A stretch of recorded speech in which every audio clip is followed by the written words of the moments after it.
So should be pretty easy peasy. You have the advantage. I do not have a fan going, and it's like 85 degrees in my little closet studio here. I feel for you. I just came from roasting in the garage where it was equally as hot. So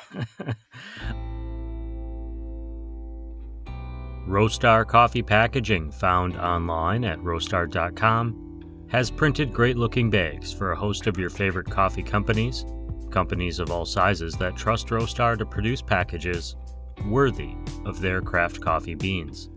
It's Roastar's mission, their ethos, to help their customers tell their stories, big or small. That includes those of you roasting coffee at home. If you're a small roaster wanting to share your coffee with friends and family and your coffee community, Roastar will support you too. Use the design templates on roastery.app to envision your coffee in a sleek coffee bag or a classic tin can. You can create a label or design a sticker. Use your own artwork or logos, or click into Roastar's Design Lab to access bag designs already, ready for you. Roastar tips the scales to favor home roasters, solo entrepreneurs, and small businesses by using digital printing to enable faster turnaround times and smaller print runs. In short, Roastar can help you, and on roastery.com, you can start with a quote and end with the perfect coffee bag to share your story. Hey there, I want to say thank you to all of you who support this podcast by buying us a cup of coffee, reading our newsletters on roastwestcoast.com, and listening to this show. Thank you. If you want to support this podcast, please click the Buy Us a Coffee link in this podcast's show notes. Now, on to the show.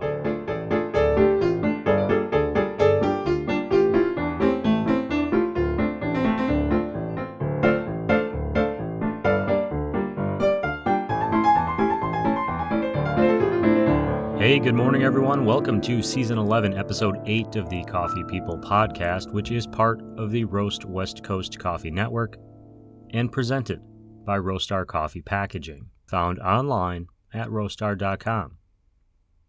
I'm Ryan Woldt, and this is the show where I meet and chat with coffee people, and we share their stories with you. Today, I'm chatting with Kevin Meija, the founder and roaster behind Bevel Coffee in Monrovia, California, which is just northeast of Los Angeles. While you're listening to the podcast today, please be sure to check out bevelcoffee.com and at Bevel Coffee on social media. You'll find links in this podcast's show notes wherever you're listening, or in our newsletter, which I can send to you every week if you just enter your email address into the box that pops up when you go to coffeepeoplepodcast.com or roastwestcoast.com. It's the same place on the internet.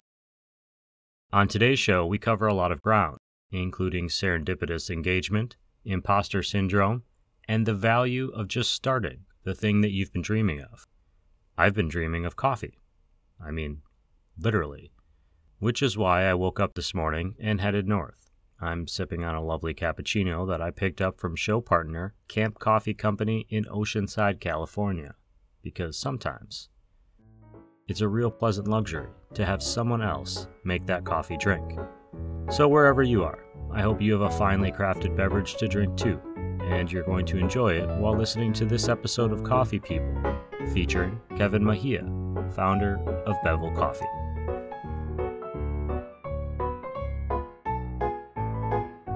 If we go off the rails right away, that's fine. I don't worry about it too much. It always works out in the end. yeah. But I'd love to start with having you tell everybody who you are, what your name is, the name of your company, where you're located, any of that fun information. So my name's Kevin. The name of my company is Bevel Coffee. It's on my hat today. And we're from Monrovia, California, which most people won't be familiar with it, but it's just east of Pasadena in LA County. I always like to just say, have you seen the movie Grosse Pointe Blank? That basically that whole movie was filmed here. And if people are into that movie, I'll just ask, maybe you've seen Next Friday. That was in Old Town Monrovia as well. So there's two flavors that we can give people. I have this question that I kind of start shows off with sometimes, and I mix it up. But I think today I'm gonna to go with one of my favorites since you brought up the movies. The best Keanu Reeves movie of all time is what? I spent some time thinking about this because I've listened to the other podcasts before. And, some people had really thorough answers. And a big part of me just wants to give in to the silly part of me and say, Bill and Ted. However, I recently rewatched The Matrix, the original one, and thought this is probably one of the best movies ever made. It still holds up. I mean, it's been 25 years, and you Yeah, can watch it today, and even what you would think would be bad, the CGI and stuff, is still plays. You can still watch it and not be distracted. yeah. And what's wild is that movie was filmed. I don't know. We're probably creeping on 30 years. So it's crazy. But yeah, I'm gonna go with Bill and Ted though because I also really like George Carlin. Oh, yeah, the late great George Carlin, always top of mind during political elections for me. Yeah, If you don't know George Carlin, you should Google George Carlin election, and you'll find something interesting. I promise. Let's just kind of learn a little bit about you, Kevin. I mean, who are you? I'm assuming you had a first experience with coffee. What was your kind of story and your first, hey, this is something I'm interested in. I think a lot of people find themselves probably in coffee because they're probably already foodies or something like that.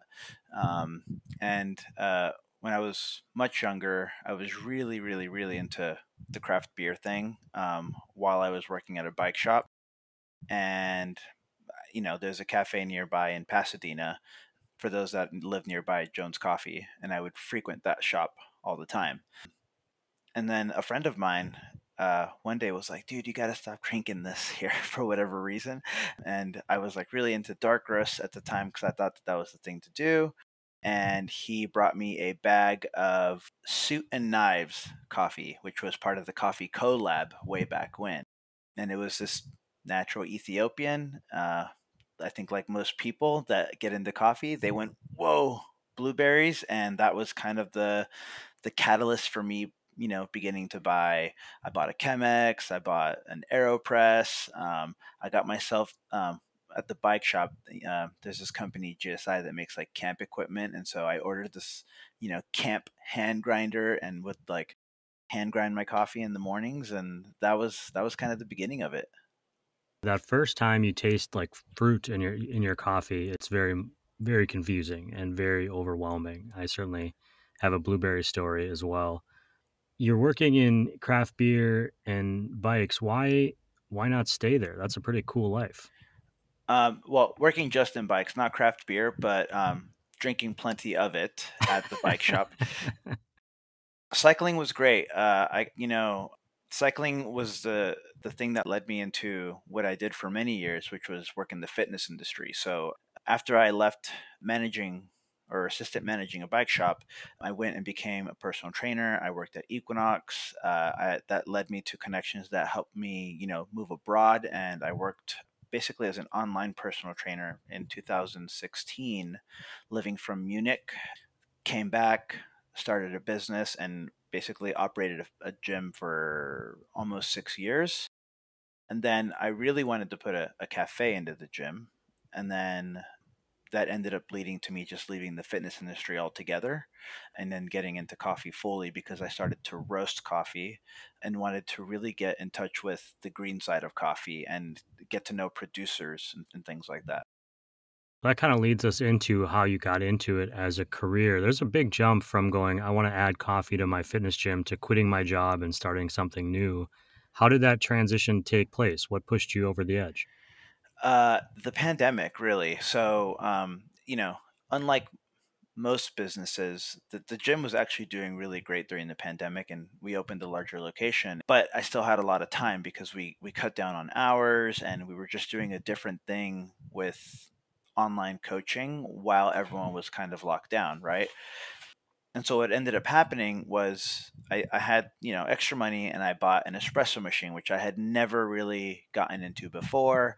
And then I also went and bought a roaster, which was just kind of to start learning. So I bought the showroom makes this roaster called the Arc 800, which is definitely not how most people start roasting in their homes. Most people get like a whirly pop thingy or a popcorn maker or something, and they use that kind of thing. But I was like, if I'm gonna do this, I'm gonna do this right. So I just spent the money, bought a roaster and used that for probably about a year. I messed up plenty of coffee, and but I drank it. I tried to, at least. And so yeah, what really wound up happening was I had a partnership that dissolved in the fitness industry, and so my girlfriend and I went up north to visit my mom in Bend, Oregon, which is one of my favorite cities. And I was just kind of thinking, like, what's my next move going to be? And I thought, I can't really imagine myself going to get a 9 to 5, or getting a regular job or working for somebody. So maybe I pursue this coffee thing in a more meaningful way. So we hit we hit Craigslist and started searching for roasters and started to find, like, where am I going to buy a roaster at a decent price. And so there was this gentleman in Phoenix, Arizona, selling his 3 kilogram Mill City for a very reasonable price. So I gave him a call. He kind of gave me we FaceTimed each other. He showed me the roaster, told me the things that were wrong with it and why he was selling it so cheap. And I was like, I'll buy it. Let's do it. So I drove from Bend, Oregon back to LA, picked up my friend in a trailer, and then the following morning drove straight to Phoenix, bought a roaster, and drove back the same day. I can see how, I mean, Bend has got great coffee shops, Lone Pine, Smokin' Moto, Thump, Back Porch. There's just a bunch. I can see why you'd get Yeah. inspired to get into coffee when you're there. One of my favorite cities to visit as well. At any point during that drive to Phoenix and back, did you have a moment of, oh, what the F have I done? Right? Like, what am I doing here? This is a huge leap. Uh, you know, I don't think so. I think that when I get like an idea that's really kind of like grabbing me, hell or high water, I'm going to find a way to make it happen. As long as I'm not like hurting people in the process or like making irreparable damage to my bank account, then I'll find a way to figure it out. Speaking of the roasteries up there, we were up there for probably 3 weeks. We'll call it sabbatical from the departure of leaving the fitness industry, and the crew over at Thump, actually, I had gone to visit a few times before, and I just wanted to go like sit in on a roasting day. They have a Loring in their space, which is a beautiful space if anyone's ever up there. And I cupped with the roasting team and the production team there, and it was just another experience of like, these people are cool. Like, I really enjoy interacting with coffee people. And since I've started to dive into coffee, I feel like I haven't had, I can't say never, because I think everyone has had a bad experience with a person, but seldom do I have bad experiences with people in the coffee industry. Once you get that new roasting machine back and kind of set up, what's happening between that moment and when Bevel Coffee Company becomes a thing? So it wasn't that much time. We were in Bend, Oregon, August of 2022, the early part of August. I picked up that roaster maybe the 20th or the 21st. While I was at the gym and had thought about putting a cafe in the gym, I had picked up an E65 grinder, a Malkunig, and a GS3. So I had an espresso machine and a grinder that I was like, well, I got to do something with these things. So I built a cart. So I'm a hobby woodworker. I took that skill set and built a cart. I bought a flow jet and bought all the plumbing and put together this cart. And so by the 26th of August, which is 2 days ago, I had set up our first event. My friend here in Monrovia has a cafe called Gray and Cash, and he actually helped me get those machines through. He had an account with Ritual, so I was able to get like a little bit of a discount through Ritual for the machines. Um, and he was like, "Well, hey man, like, why don't you pop up? We close at." He was like, "We close at 2 p.m. Monrovia has a farmers market every Friday night from 4 to 9 p.m. You can pop up there at the farmers market. You're not going to pay the farmers market fee. You can just piggyback on the fact that I have a health permit and you're part of the business because you're going to plug in and use our kitchen." And so for probably about uh, close to 6 to 9 months, we were popping up in front of the farmers market in Monrovia, in my hometown, while simultaneously taking every single gym contact friend that I had and just doing like I call it tour de gym for like 3 months, where every single weekend we popped up at a different gym throughout LA County, mostly CrossFit gyms. But I worked at Equinox, so we did like Equinox a handful of times, and that led me to meeting the gentleman who was the manager of Ron Herman out in West Hollywood. And so we popped up at Ron Herman for some of their big parking lot sales. And that led to us meeting more people. And that's really how we survived for the first year, on top of doing farmers markets in Altadena, El Monte, and other cities nearby. I mean, that it's such a quick turnaround. Do you think were you able to process the quality of what you were doing? I assume that as you're going week to week, you're roasting and getting more and more experience. You're learning your machines, you're doing all that. Do you see a through line of, hey, I'm improving and improving and getting better, and this is going to continue to be successful? Or did you feel right from the beginning that there was you had a baseline that you felt comfortable giving to people? Because I think a lot of people have, when they first start, and this is, I'm saying this a little bit selfishly, that's how I feel, imposter syndrome, right? I haven't done this before, and I'm asking you to give me money so I can learn how to do it. Uh, I still feel imposter syndrome to this day. Coffee Fest just ended, and I had a couple of events where I was brewing coffee for people or giving people bags and things like that. And to this day, 2 years later now, I'm still like shy and afraid that I'm going to get, I can't call it negative feedback because all feedback is good feedback, but some criticism that maybe I won't take well. And I have had that, but it's always been helpful. So I still feel that, and I feel you. But yeah, I think I spent a lot of time on the ARC 800, probably about not a lot of time, half a year, right? Roasting on the smaller machine and understanding it. Before the decision to actually start a coffee company, there was like the space where like that partnership was dissolving, where I was still learning a lot. I had, I did a Scott Rayo masterclass. I read Rob Hoose's book, and I was trying to like cup and taste as much coffee as possible. I started cupping leaderboard coffee so that I could taste more coffees. And so there was, I think, still some level of QC that I was going through to make sure that what I delivered tasted good. And then on top of that, when I started the company, the other thing that I asked my friend who owns this cafe in Monrovia to do was, hey, I've never worked in a cafe in my life. Can I, you don't even have to pay me. Can I just like come be on bar for a couple shifts and like feel a weekend rush, because I've been there when he's busy. And he was like, yeah, man, anytime.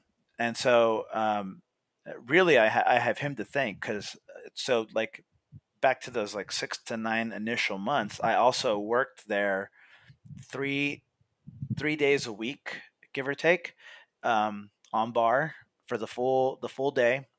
And he did end up paying me. He ended up just hiring me. He's like, "You're going to be here this much. Like, you got to get paid." I ended up working there and really learning like how to steam milk and how to pull shots consistently and you know, do everything at that shop that was related to being a barista, which we were doing a pop-up cart, so I had to be a good barista and serve a decent espresso and a decent coffee. So that's really what helped that. And then on top of that, like, I was really keeping my ear to the ground and trying to connect with people. And so Azahar at that time had done this like little tour.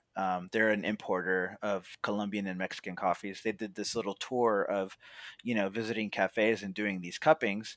And so we met Andrea, who was the relationship manager for Azahar at the time, and we went to go get him Tiger at the like Walt Disney Plaza area right there, and met met her, tasted amazing coffees. And so once we like connected with them, she connected me with other importers. So then I was like, all right, cool. Now I'm connecting with the people that are bringing in the right coffees, that have the right values and care about the same things in terms of transparency and things like that, where I knew that I was onto the right thing. Especially like that cupping was mind blowing to me, because it was like the guy that started Heart, the green buyer from Sightglass, the guy that used to be the green buyer for Intelligentsia, and so like everybody was there, and I was just like, oh, I started my company like 3 weeks ago, guys.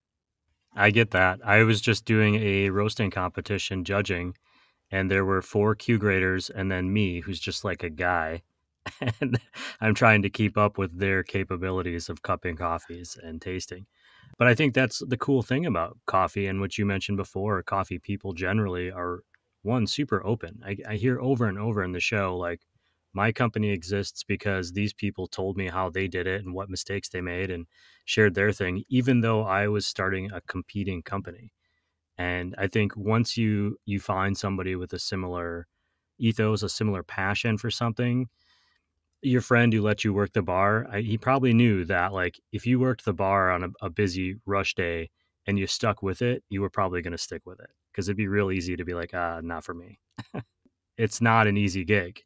I mean, to this day, I tell this to people sometimes, almost as a joke, but it's kind of true. Where I don't really identify as a barista. I identify more as a roaster. Even though I work bar 5 days a week on my cart, when there's like a really good rush, I still get the like tunnel vision. Like all I see is tickets and coffee, and like faces start to disappear, and I don't like that feeling. Being in front of the roaster is just like there's a flow to it. There's steps, and it feels a lot nicer. And you know, production can be boring, but you throw a good podcast on, and you're good to go. I know a few. I'll send some lists. Uh, from this point where you're doing pop-ups and you're doing farmers markets, you're moving forward. You mentioned the 26th, 2 days ago. We're talking the 28th of August. You just celebrated your 2-year anniversary. That's amazing. Congratulations. Thank you, thank you. Yeah, it's a big milestone for us, and really the milestone that we were kind of waiting to get to before we start looking for brick and mortar.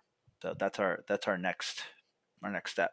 But it's not like you just mentioned you're on bar 5 days a week. Where is that? I think you have a partnership with like a local pizza place, right? That's right. So we partnered with Prime Pizza, which they have 7 locations throughout LA County. They're relatively well known and pretty famous, I think, at least. And yeah, it was a serendipitous thing. We were doing the Altadena Farmers Market, which you mentioned you lived in Altadena, so they do Hmm. it at this park on the streets Loma Alta, and we were doing this farmers market, and we met the owner of a high end beverage market. It's called Altadena Beverage in Altadena, right on Allen.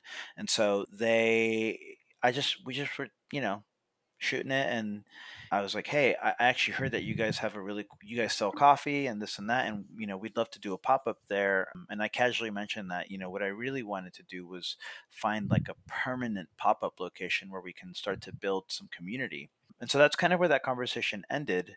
And so let's rewind a year ago. On the 26th, we were celebrating our 1 year anniversary at a local brewery, a buddy's brewery here in Pasadena. And the next morning, I get a DM on Instagram from Zach, the owner of Prime Pizza, and he goes, "Hey, my name's Zach. I own Prime Pizza. I heard you're looking for a permanent pop-up location. I would love it if you came to check out our new location in Altadena, and see what you think."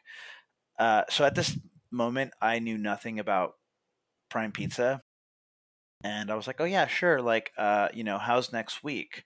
I'm actually about to go do this pop up at a local rock climbing gym the day after our 1 year, and so I'm busy today, but we can schedule something, and so he showed up to the rock climbing gym totally unannounced with his son, and I was like, surprised that he showed up. And so he was like, "Hey, I just wanted to come and introduce myself in person and like talk a little bit more about that." And so we chatted a little bit more, and I think I was like so taken back that my service brain like shut off, and I didn't even think to offer him a coffee while I'm sitting in front of my machine.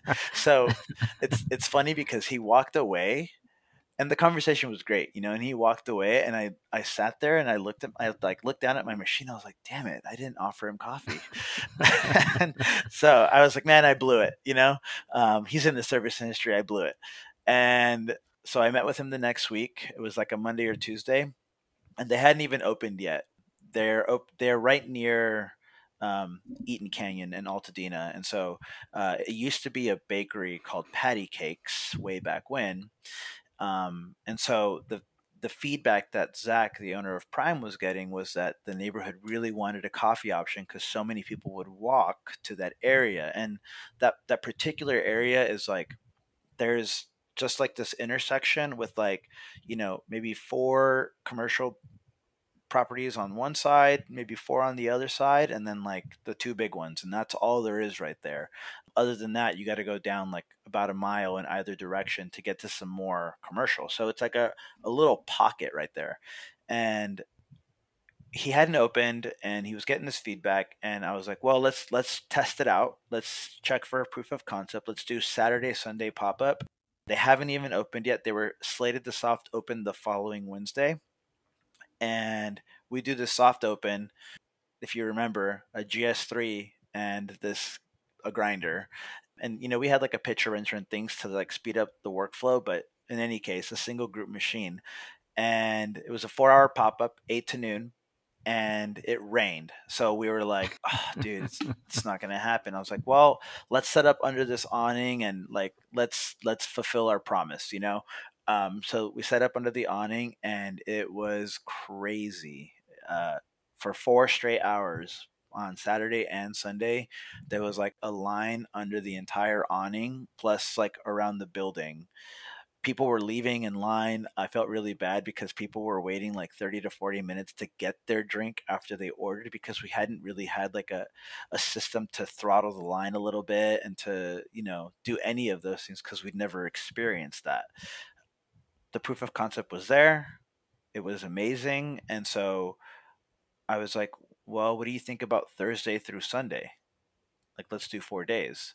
And he was like, yeah, let's do it. We open at 11. You'll be there by yourself from 8 to 11. And then you close at noon. So there'll be an hour of overlap, which is totally fine by me. What do you need? And I was like, I'm not going to make it with the GS3.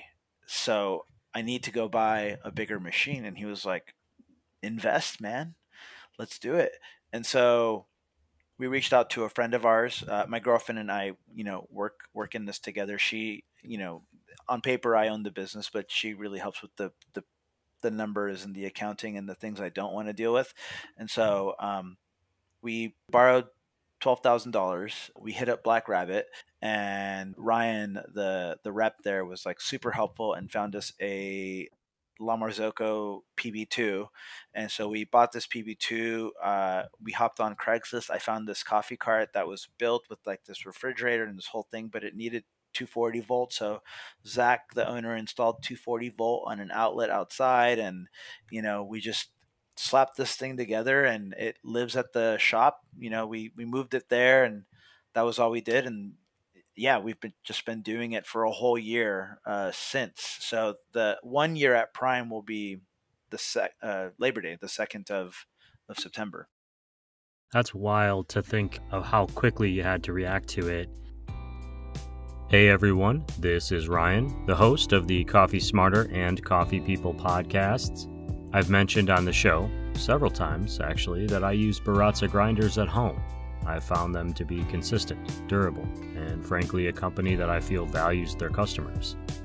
I recently partnered with Baratza, and if you're in the market for a new grinder, as well as a fan of this podcast, I'd appreciate it if you would use the link in the show notes or on roastwestcoast.com to make the purchase. Doing so will support the creation of this podcast, and you'll know that you're getting a great grinder for your countertop. Baratza is just the third company we've partnered with to do affiliate marketing this year, and while that is 3 more than the year before, we're still fairly picky about it. Look for a full review on the Baratza Encore grinder, based on thousands of uses, in our newsletter coming in the next few weeks. Thank you for supporting Roast West Coast by clicking the link to the Baratza grinder in this podcast show notes, and I hope you enjoy your new coffee grinder.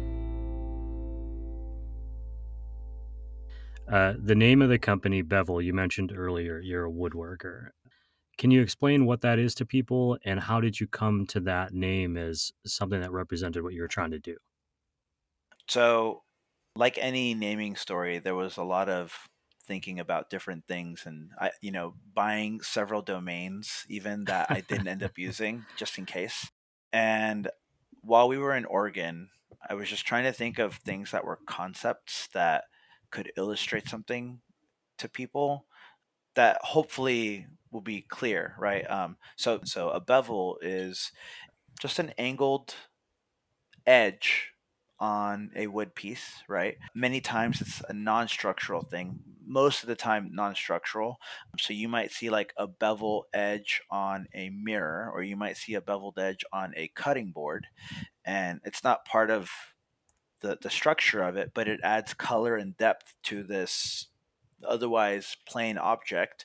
And so I wanted that attention to that detail, the thing that adds color and depth to an inanimate object, to be the focal point of what I did in coffee. And sometimes it's a bit long winded to explain all that, I think, for Bevel. And I have my own feelings about that. Now going on 2 years later, being Bevel, but I do think that the name still holds for the idea that it conveys. But we get plenty of, what's Bevel? What's this? Are you related to Bavel? That's in the Arts District, the restaurant, and that kind of thing. So there's a thing to tackle there, but that's how the name Bevel came up. I'm looking at the hat you're wearing, the Bevel Coffee hat, the V there in the middle. What is that little symbol there in the middle? I'll post this in the newsletter for anyone listening. So the V in the middle, it's got a couple of, so all the letters are beveled. The V can look like a pour over cone if you take a look at it, right? And people often look at this and think it's a drill bit, which makes sense for bevel, right? For like a kind of woodworky I thought mountain bike idea. tire. Oh, okay, interesting. That's that. I haven't heard Like an upside down bike fork. I Yeah, mean, that's what's been on my brain lately, but the branding agency, our friend that helped us with this, he said that it is stylized bevels, but it's meant to be the steam rising from a pour over device. So yeah, that makes sense. that's really what it was meant to be. But I've heard so many different ideas for it, and so I love hearing what people think. Mountain bike tire is great. I mountain bike as well, so that sounds cool to me.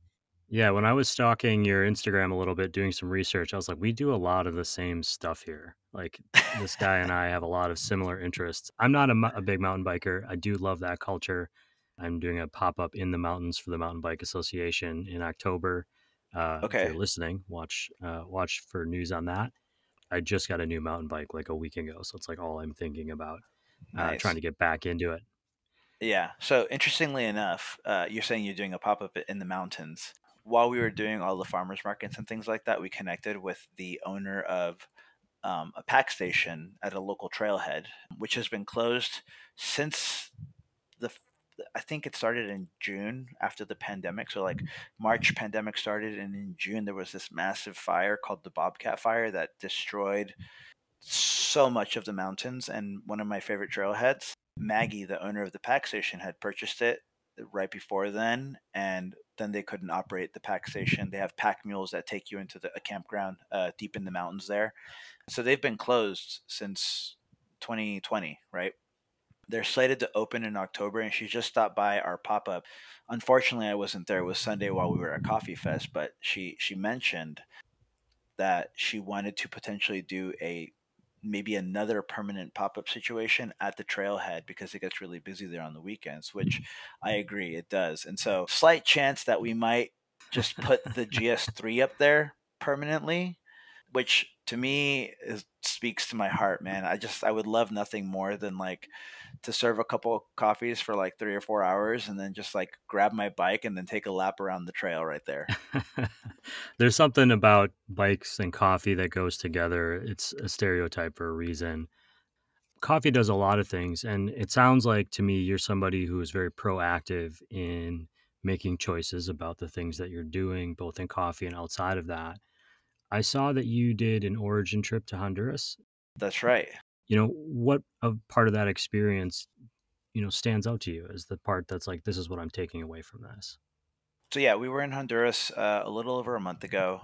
So for context, my family is Honduran. So going back to when I was starting to get into coffee and I wanted to get in touch more with the green side of coffee, I really wanted to highlight Honduran coffees. And so we had never gotten an opportunity in the past 2 years to go to Origin because it can be expensive. And my girlfriend works in immigration law, so we also hear like the horror stories of like a country like Honduras, and we hear it from our families as well who still live there. So finally, we reached out to exporters that we've been working with for a while, San Vicente, which is, Benjamin Paz is a very well known in the coffee world, a recent Cup of Excellence winner, and set up to finally visit, not only to make an origin trip, but really what we were going to do is we were going to go to the island of Honduras to go celebrate my girlfriend's 30th. So we made it happen, and it was such a beautiful experience. I mean, I already loved coffee, and I already loved many delicious Honduran coffees that we've not only served but just have tasted. Like, if we go to a new roastery or a new cafe and they have something Honduran, I almost always want to buy it so that I can taste what's going on out there. And so we got to meet producers that we had worked with last year. Our first micro lot, like when you're a roaster, there's this like thing where like you start by buying 20-pound quantities or whatever it is. A lot of people like Sweet Marias or, Coffee Bean Crow, whatever it is. And then like when you start to commercialize, you get to this point where you're like, all right, I'm going to buy one full bag. So our first full bag was a Colombian coffee through Azahar. And that was like, I couldn't believe I was going to spend $700 on a bag of coffee. So that was like around October or something like that. And then when the new year came around, we reached out to Bonaventure, which is Kevin Bolin and Benjamin Pasa's company here in the U.S. that imports Honduran coffees. And so we connected with them. They sent us samples, and we were able to contract our first micro lot, which is like, this is all the coffee that exists of this thing. It was just 4 bags, but it was like the biggest thing for us to be like, all right, we're going to have this coffee. It'll be like for a big, long time. This is huge. And that was a producer named Misa Ochoa. Earlier this year, we got a single bag lot from another producer, Sebastian Martinez. And so I'll get back to that in a second. But we were at Expo in Chicago earlier this year, and Roaster Cat, who many people know is a great friend of mine in coffee, and we were at one of the after parties at Metric, and being in the fitness industry, that's what she and I connected on is fitness. And Jared from Cat and Cloud was like roaming around, and Cat goes, Kevin, meet Jared. You CrossFit, he CrossFits, we all CrossFit, let's be friends. And so we started connecting, and Jared purchases from San Vicente as well, and was starting a program called the Best Friends Club, where for every bag of retail coffee sold, we send $1 back to Honduras as a profit share. And then for every pound of wholesale sold, you send back 50 cents. He had a producer in mind already that we could connect with named Damien to be part of this club. The first person that we went to go meet and greet down there was Damien. And, you know, being that we're from Honduras, I speak Spanish, going down there and meeting Damien and his family, it felt like I was just going to talk to my family. Like, we ate the same food that my mom makes. And, we hiked up to this was like the most hiking that we did while we were on that trip, actually. It was going up to go see his like Bourbon farm up above El Cedral in Santa Barbara. And it was so gorgeous. There was like onions and carrots and other stuff planted around, and it was just green and beautiful, and it overlooks the lake. And it was a side of Honduras that I'd never gotten to experience as a kid. I've been there when I was 8 and 12 years old. My grandparents and my family don't live very far from Santa Barbara. It's like an hour and a half away, maybe an hour, but they live like in the city, so it's a totally different experience. It was amazing, like hanging out, being surrounded by people that like, growing up in a city like Monrovia. It's a, predominantly white collar, and predominantly just, I don't know. I grew up listening to metal and like not connecting with my family's culture, right? I grew up like into skateboarding and punk, so I never connected with Honduran culture outside of the food. Like the music didn't really interest me. When I went as an 8 and 12-year-old, it was like my mom probably sent me down there kicking and screaming because I didn't really want to spend 3 months down there. I would have rather stayed home and played video games or something. And so, being able to go down there with just a different context of the beauty and the work that went into that was amazing. And that was just like day one. And then the following morning, we went to go meet Misael, which is that first lot of coffee that we ever purchased. And then we met Sebastian and we hung out at his house. And, one of the most beautiful things I think about being there was there's always this poverty exists in the country 100%, but there's a different type of wealth that exists there with like, you know, people like live with the land, and the houses are built into the mountains in a way that just like feels really special. And I also didn't expect to see a third wave coffee shop there, a specialty coffee shop. We went to two while we were there, and you just don't expect those things out of an origin country because of the thing that we're kind of taught about a country that's seen as third world, when in reality the countries are totally abundant in resources. And unfortunately, things like commodity coffee and things like being a banana republic or something like that really hurt those countries.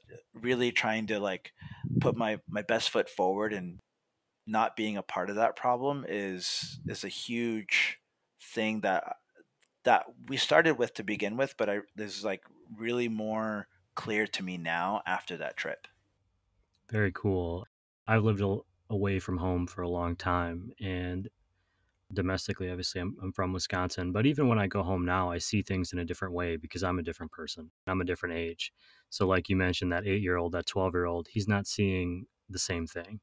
Those Yeah. memories are going to be different. But now you're taking that into your day to day. I'm wondering if you can, you know, reflecting on that recent experience, and now going into what'll be your third year in coffee as Bevel. What do you see this coming year looking like? What have you learned that you thought, man, this just isn't what I was expecting, but I'm grateful for? The first thing that we're really looking forward to after our second year is that we're looking to open a cafe finally. The pop-up situation at Prime is a beautiful situation, and I couldn't have asked for a better thing. However, for those of you that do pop-ups, you know that pulling things in and out of your car, your truck, your van, doesn't matter how easy you make it, it is still hard work. And you haven't even made $1 yet. All you've done is set up. I'm ready to do that. And on top of that, I roast out of our home. We have a cottage food license. Being able to put everything into one space, roastery, cafe, all that, and just streamlining that process, I think is going to help us grow things like our retail, online retail and wholesale, which are by far the hardest things to grow for any roastery that's starting. Most of the income that Bevel makes is, the pop up. So going into this third year, I guess, you know the work's never going to end, and it's never going to get easier. It just turns into other things. I'm sorry to say that to people, but it's not. It's true. I'm only laughing because I know that to be true, and you can tell somebody that a million times, but they don't, until they experience it, they don't really understand it. It just becomes different work, right? Like it's not easier. It's not.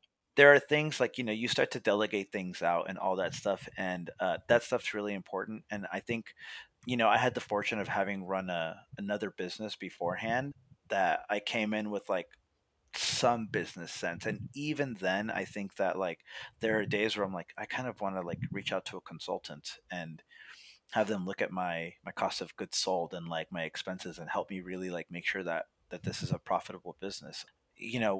None of us get into coffee because we think we're going to make the most money. There are a million better ways to make a lot of money, There's a probably million better faster. ways to make just a little bit of money too.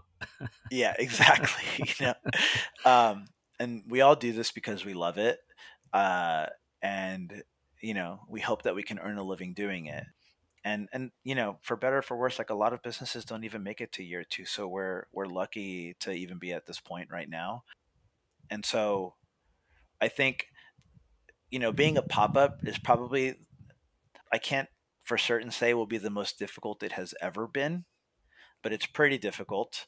And so I hope that when we can put everything into one space, it feels at least more manageable, and that, I can get back to a routine. Because even today, like, we had to push back about a half an hour because I had to get some roasting done for our clients, because coffee fests happened. And so, right now we're so small that if I'm not the one roasting, then no one's doing the roasting. And getting past that point where you can start bringing people in to really help you with those things is something that I'm really excited to get to.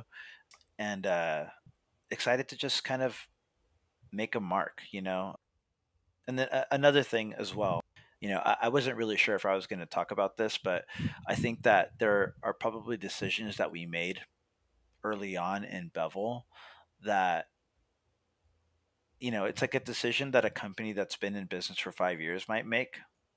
In this case, working with a branding agency and spending the money for branding. I think all that stuff is important. I think that we didn't need to do it 3 months into starting the business. I think that we could have really like let the dust settle on what the name meant and what Bevel meant to us, and all that stuff. Because eh, you know, like you mentioned, when you visit Wisconsin, you've grown, and you're not the same person that you were when you left Wisconsin. I think the same thing is true for business, where you might start the business and have a really good idea of what your values and things are, but as soon as you start actually running your business and have spent a year or 2 years or 5 years even doing it, you will change. And so that might change. And I think that, you should always go in with like your core set of values, and those things hopefully never change. That can help guide the decision making process. But I think that waiting a little bit before making very expensive decisions that you can't resell, I think that waiting for those things maybe would have been really valuable for us. Not that I regret it, and not that, because it's a learning lesson. At the end of the day, we learned a lot about that. And you know maybe that means that we stick it out with our brand, or maybe that means that we rebrand when we open a cafe. It seems like a logical point to do that. But in any case, I'm thankful for the experience that it gave us, because it did also provide a lot of insight into how I can build a brand in the future, you know.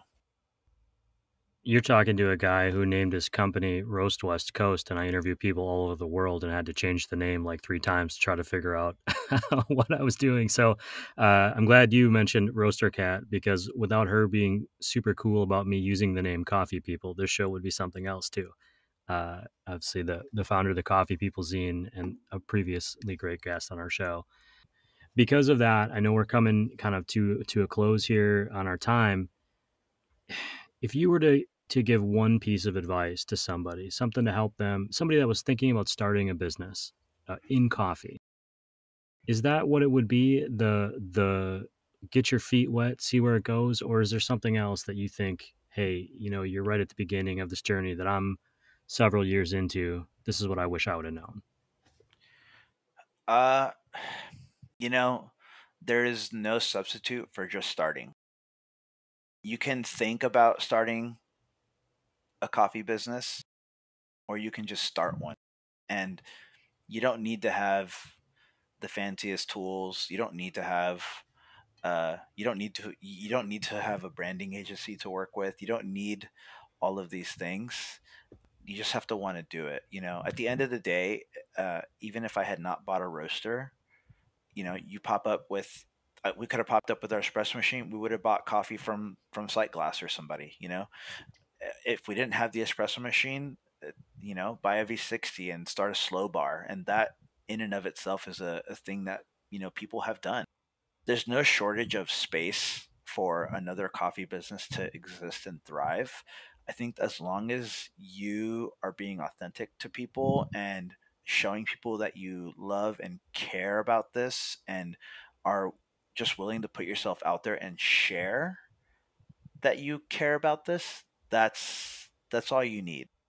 To this day, like I still to this day say, like, I just get really excited about sharing coffee. If somebody new comes to our pop-up and they buy an espresso, which, like, a black espresso is like the, ooh, this better be dialed in, it better be great, and they can double take it and go, dang, that's really good.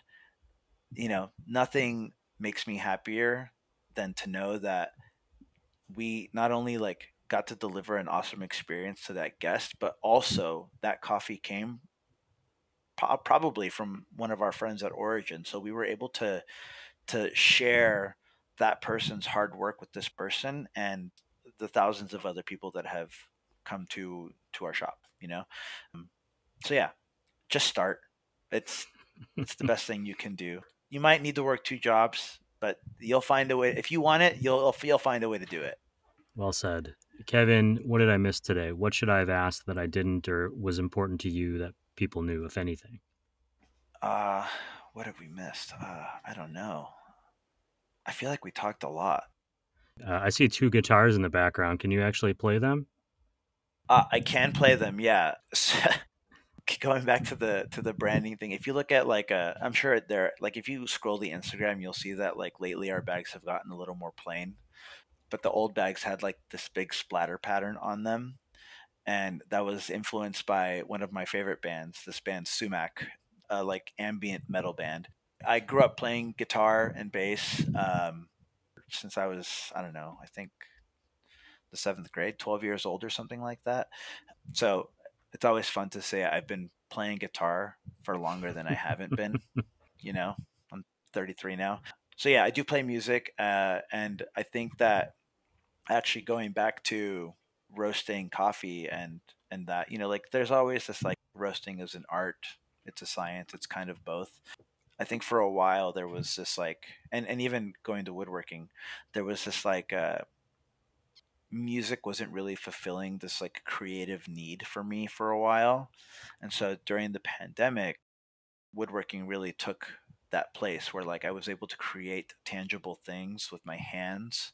And it was sort of, like, there's it's math and it's science in a way and measuring, but it's also that's art. I get to choose and craft this thing. All of the furniture in our home, not all of the furniture, but all the furniture in our living room, coffee table, end tables, TV stand, the hutch for our bunnies, I built. And so roasting in many ways, I think also gets to kind of take that place creatively, you know. To be totally fair though, the creative part of roasting really only happens when you first get a coffee and are trying to dial that in. Once you've dialed that coffee in, you're just doing the same thing 1,000 times over and over again. You've created the recipe, you follow the recipe, you stick to it, you cup it, make sure it tastes right, and then send it on its way. But in any case, yeah, that the coffee and that really takes that creative seat now. But I do still play the instruments. I do still pick up the guitar. I mean, I mentioned earlier we have a lot of similar hobbies. Music isn't one of them. I have, some instruments, but they just hang on the wall and look cool. Nobody plays them Okay. in our house. Kevin, if you were to be out, let's say you're mountain biking and you stop, you run into this incredible coffee shop in the woods. It shouldn't even be there, but it looks like it's pretty good and they know what they're doing. What are you going to order? Oh, drip coffee. That's boring, but drip coffee. If they have like a pour over menu, I might go into that. But it's my morning starts with a V60 pour over. Actually, I use the Cafec flour, but same thing, a V60. Um, and yeah, that would be it. I like espresso. It's not my preferred beverage. Um, but on occasion, I think it's a running joke that most roasters do the drip coffee and an espresso when they visit cafes.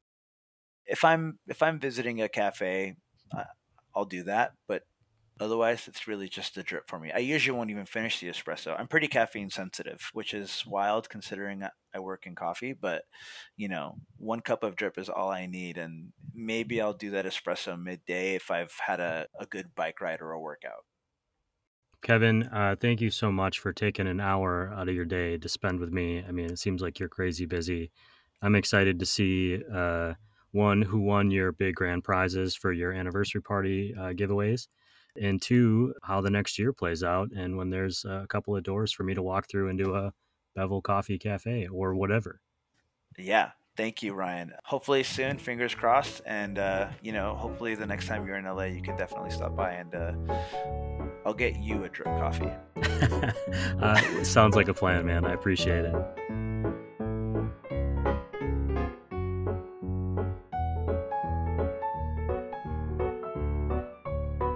Okay, some key takeaways from today's podcast. Kevin pointed this out, that generally, coffee people are cool. You'll get no argument from me. His foray into coffee as a business happened really quickly. Once he gets set on an idea, he's ready to make it a reality. A serendipitous conversation eventually led, to a pop-up spot at Prime Pizza in his area. It's a collaboration that has benefited both companies. But Bevel is looking to open their own brick-and-mortar location sometime in the next year. They just celebrated their 2nd anniversary as a coffee roaster, and for Kevin, he's looking forward to creating some consistency and continuity in his business life that can be challenging when you're spending so much of your effort on setup that isn't necessarily moving your company forward. Beyond being a business, Kevin's relationship with coffee has enabled him to connect further with his Honduran roots that he didn't fully appreciate as a kid, but is getting a second chance to take in now. And finally, there's no substitute for just starting. You can think about it all you want, but getting going, making mistakes, creating new opportunities, even without all the fanciest toys, will get you in the game. Thanks to Kevin for coming on the Coffee People podcast. You can find him, most days, popped up at Prime Pizza. Head to bevelcoffee.com or at Bevel Coffee on Instagram for details, hours, events, and updates on their impending growth. You can find those links, more key takeaways, and other relevant links from today's show in this week's edition of the newsletter, found online at coffeepeoplepodcast.com. I'll also share the details for Trailfest, where I'll be serving coffee to thirsty campers and mountain bikers. Trailfest is a great campout and bike event that serves as a fundraiser for the San Diego Mountain Biking Association, and it's held every October. It's 3 days of bike demos, campfires, happy hours, stargazing, and of course, great coffee in the Cleveland National Forest just east of San Diego. So if you're in the area, you'll find the link to tickets in our newsletter. To all of you out there in the podcasting ether, thank you for listening. And if you're doing so on Apple or Spotify, please tap that follow button. Give us all those stars if you feel we've earned them. Your reviews help others find us. You can also support this show by telling your friends about it. We're always telling our coffee friends about Roastar Coffee packaging, found at roastery.app. They are this show's presenting sponsor, and they will help you tell the big story of your small business or enable you to share that home-roasted coffee that turned out just right with your friends and family. They offer low minimums, quick turnarounds, and even have a design lab on roastery.app to help make sure you get a great-looking package. They'll work with you to ensure that in a sea of competition, your package stands out. We're also supported by some great coffee industry partners. Our legacy partners include Zumbar Coffee and Tea, Steady State Roasting, Coffee Cycle Roasting, Meija Coffee, and Cape Horn Green Coffee Importers. A special thank you to Alden Hazuri at Crossings Coffee and the Hales Brothers at Hasea Coffee Source, who've been supporting our Coffee Smarter efforts. Our full city partners include Ignite Coffee Company, Ascend Coffee Roasters, Civets Roasting Machines, Me and My Uncle Coffee, Craft 42 Roasters, and Cozy Canine Coffee. Thank you for listening and for sharing this podcast, for asking questions, and being coffee curious. This show, the Coffee People Podcast, is part of the Roast West Coast Coffee Network. This episode has been written, produced, researched, and recorded by me, Ryan Woldt. I hope this episode has found you happy, healthy, and with at least a thread of sanity left, enabling you to make it through the day. Always tip your baristas and be sure to drink good coffee.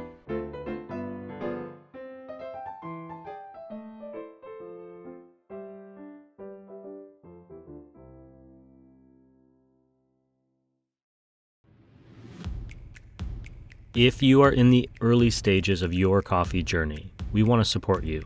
Check out the Coffee Smarter Education podcasts.